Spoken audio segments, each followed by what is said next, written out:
Go. All right. All right. Sorry, Ansel, I'm hearing something there. Okay. We're ready to look at the third biblical example of wounded spirit, and that's in Proverbs 15 and verse 13. It says, "A happy heart makes the face look sunny, but in grief or sorrow of heart, the spirit is broken, wounded." So our third biblical example of a wounded spirit is what we call a spirit of sorrow or a spirit of grief. Let me just kind of give you an example of what we mean by this. What does a spirit of sorrow or a spirit of grief consist of? So it will help identify. Basically, spirit of sorrow consists of, let's say, any or all of the above. Major times of disappointments, and these could be self-induced disappointments or real. Doesn't matter. Major times of disappointments, continual broken promises, unfulfilled expectations,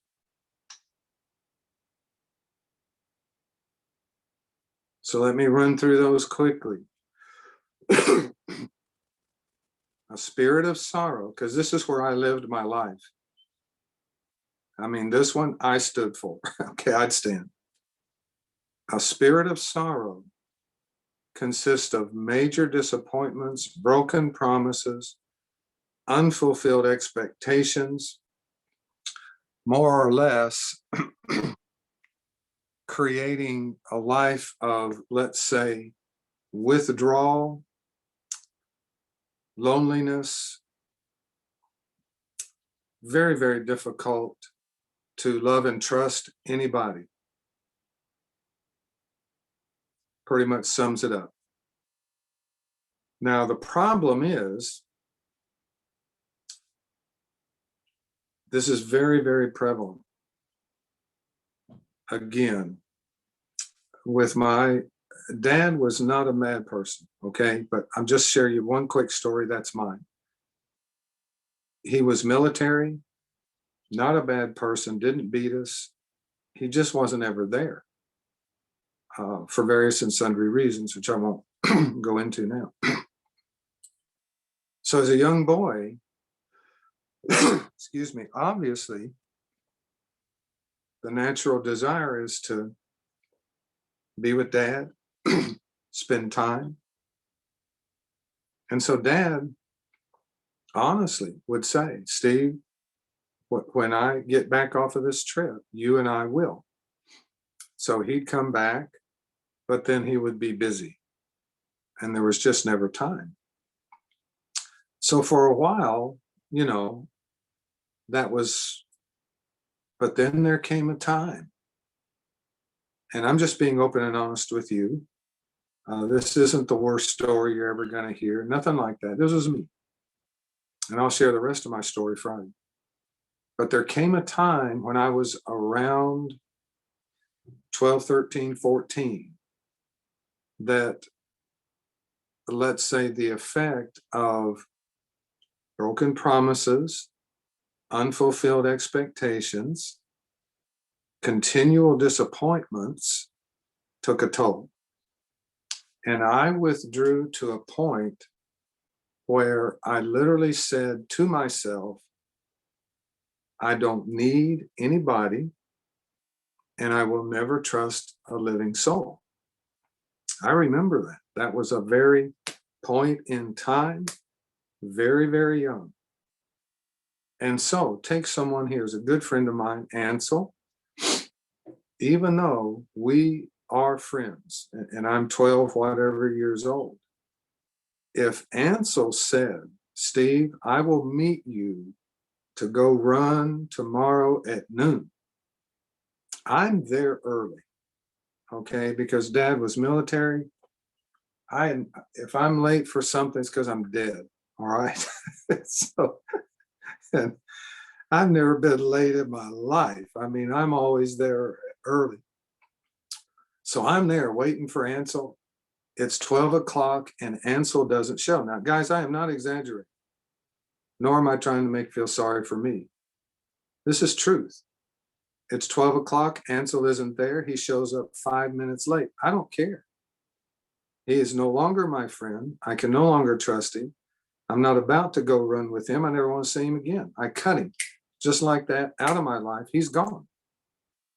Now, unbeknownst to me, because of the way God made us, which we will go into later in the week, your heart longs for relationship. Now, I'm going to put that in perspective later on. So what do? Those of you who have identified with this kind of lifestyle, you're like a little turtle, is what I would equate it to. I know that doesn't give you a good self-image, but right now your self-image isn't any good. so tough bananas, wake up and smell the bacon. You're like a turtle. And the turtle has a shell. And that's your protection. But because you don't realize God made you to long for relationships, of course, we'll start with Him. Every now and again, here comes that little head out of the shell and it looks around. Okay, who can I kind of, sort of, maybe, generally, sort of speaking, maybe trust a little bit, which is purely unadulterated selfishness. And you don't even know that. So you find somebody, but because the relationship is completely based in insecurity, untrust, selfishness, it isn't going to last. So it's over and over and over. Relationships are made broke, disappoint. This, guys, I had withdrawn to such a point. I mean, it was scary. It was not good, not healthy, and very scary. So I won't go there. All I can say is God exposed all of this through the story that I will tell you on Friday, and by grace set me free. And I will tell you that too, and how to. That's one of the things we're going to do in this series, by grace. We're going to tell you what to do, how to, so that you will never, ever again not understand how to handle hurt, and you will walk in freedom the rest of your life. Say, that's a good deal. Well, that's the goal. All right. So if anyone has a spirit of sorrow, and think about this. How about, what if two people who both have, let alone other hurts or wounds, a spirit of sorrow, get married? The marriage is doomed. It's doomed. So it's no wonder that in the Christian world, that marriage is a 50% divorce rate. That's unbelievable. That Christians marry and half of them fail? Worldwide statistics. Unbelievable. Well, it's not unbelievable when you realize that you've got two hurting people that are marrying, and both of them are looking to the other for something the other can't even give. It's not rocket science. All right, number 4, biblical example, because I know we've got short on time here. I got about 7 minutes, so I'll do this and we'll stop, pick up Wednesday. Again, I apologize. Proverbs 6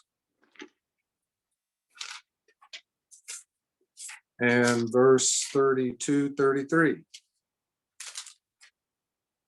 He who commits adultery is lacking in sense. He who does it destroys himself. Wounds and dishonor he will find, and his disgrace will not be wiped away. So number 6, biblical example of wounded spirit, is basically what we're going to call immoral sexual sin. Okay? So what does that involve? It involves everything. Adultery, fornication, homosexualities, lesbianism, sex with animals, abortion, masturbations, pornographies. And if I'm forgetting anything else, you're more than welcome to add it to the list. That's the list. So guys, what we don't understand is, again, all of this stuff that I just mentioned has spiritual realities tied to it. It is not just hunks of flesh horsing around and there are no consequences. You are not just a hunk of flesh, first of all. You're a spirit being, like it or not, who is housed in a hunk of flesh, to put it kind of simply.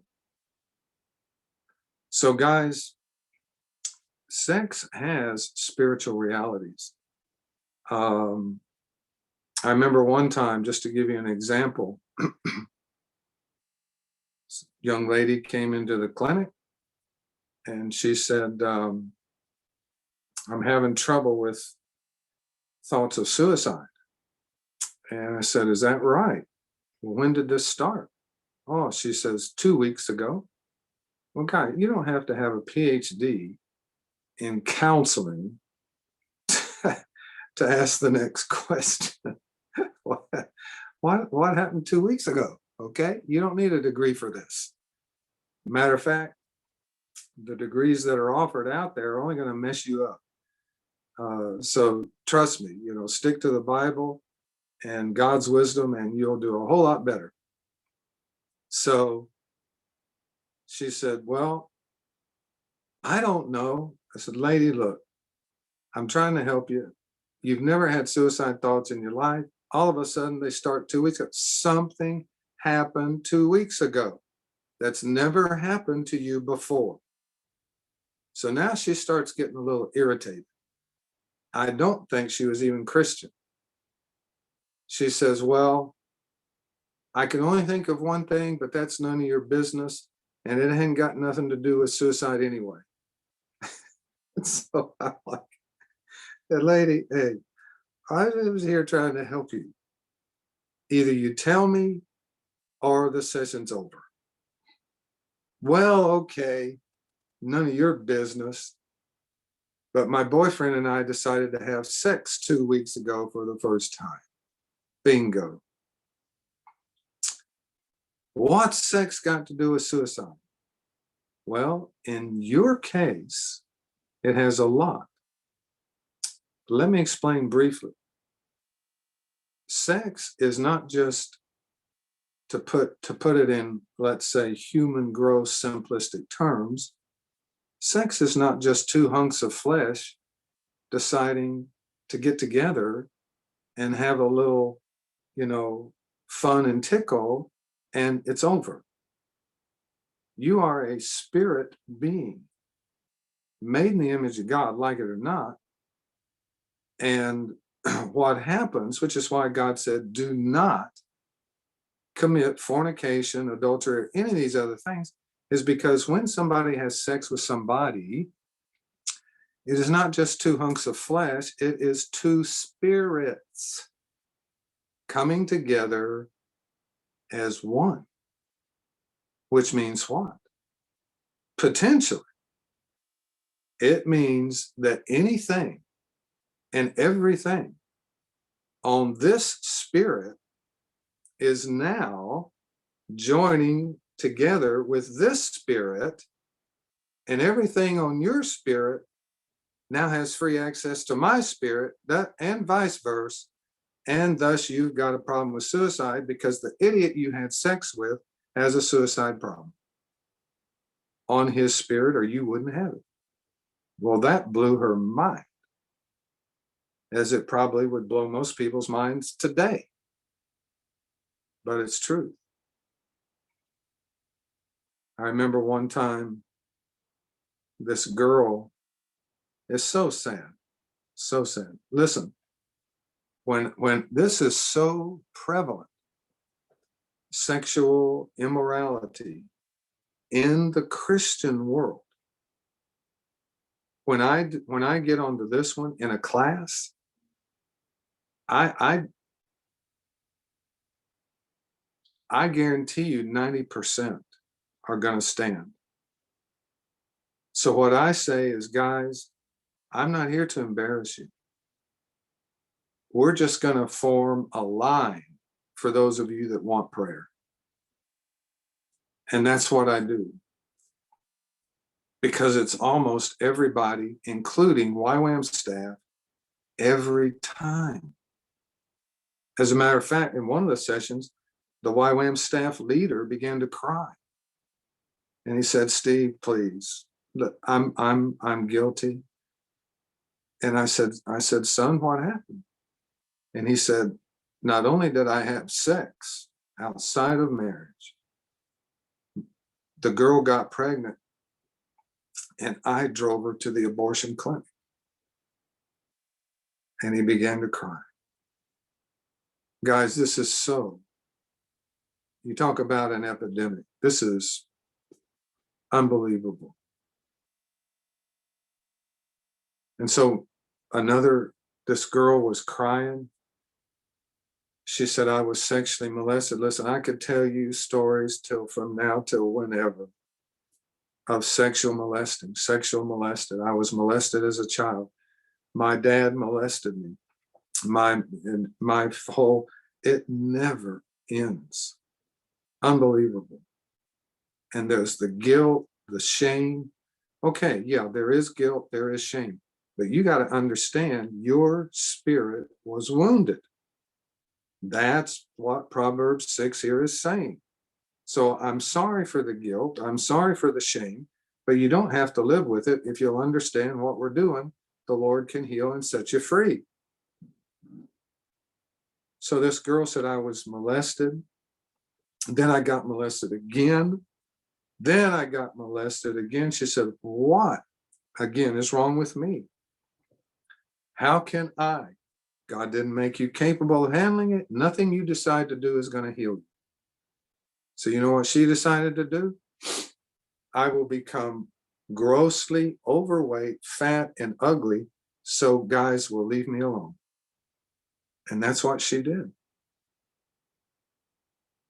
And it just breaks your heart. And I said, young lady, you don't have to do that anymore.